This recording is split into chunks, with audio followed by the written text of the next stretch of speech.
Section 4 of the ComSOP completely talks about the entrance to the building. And the entrance is simply that, the main accessible point of entry into the building that your clients are going to be using.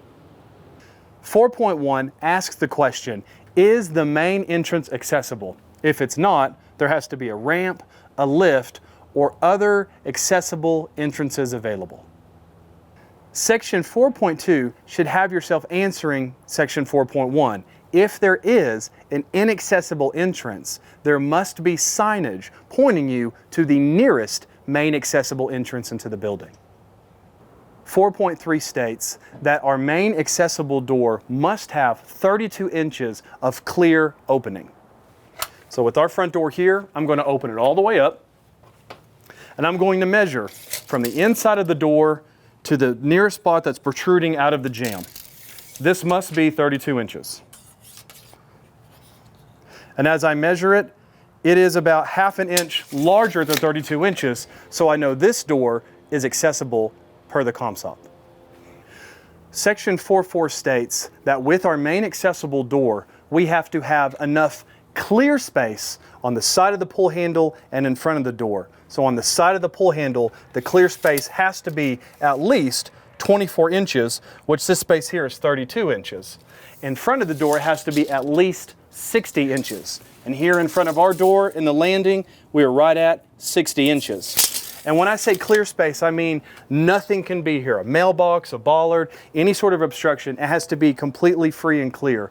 Imagine yourself someone who might have accessibility issues. You can't simply walk up to the door and open it. You have to have enough space to make this door maneuver so that you can take your wheelchair or whatever you need to make it through the door successfully. For further diagrams, you can visit our CCPA website to see a few layouts to get a better understanding of what I'm talking about. Section 4.5 deals with the main accessible door's door handle. So the door handle to my main accessible door cannot be any higher than 48 inches. So I'm going to measure this to make sure that we are compliant. And with our door, the bottom portion of this handle is 38 inches and the top is 48. So within our standard, I can grab the handle at any point here, and this is the appropriate height for our accessible entry door.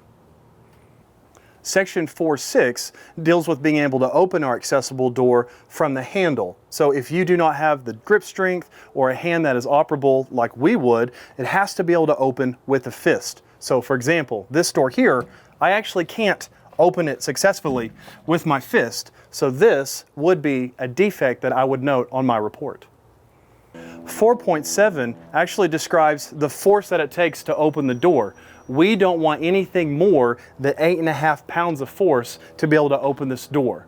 A good way to maybe measure that is if you've ever gone fishing and you know the fish scales that you can hook the fish to and it actually weighs it down. I know some inspectors who will hook that to the door and pull it back to actually measure how much poundage it takes to open that door.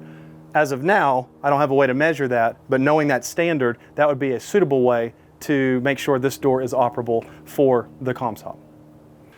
Section 4.8 actually depicts the threshold of the accessible door here to the building.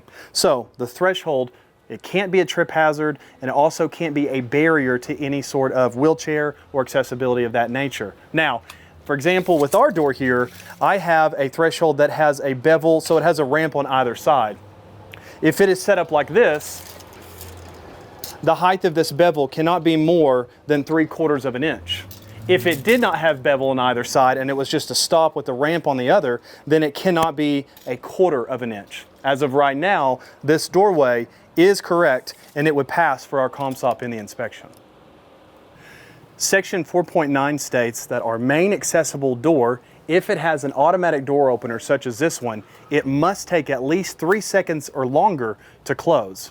This door, in fact, does take longer. Actually, it kind of gets stuck a little bit, so I may actually call that out as a defect because it's taking quite a while to come in because you might have an issue of air conditioning or anything else of that matter. However, we at least want to make sure that it's 3 seconds or longer because we don't want it to become an entrapment or an issue of anyone accessing the property.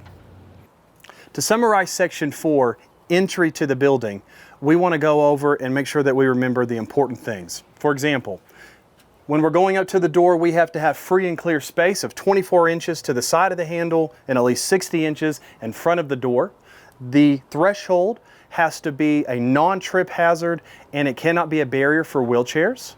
The handle itself cannot be any higher than 48 inches for accessibility. And then lastly, when I have to open it, you have to be able to put a fist in it, and it has to be within at least 8.5 pounds of pressure or less to open that door. And if it is an automatic door similar to this one, it has to at least take 3 seconds or more to close, so it doesn't cause any entrapment for anybody. And as of right now, what we have found, this handle is the only thing that I would call out on this door because it actually won't allow my fist to go in it. Other than that, everything else was clear and it followed the ComSOP.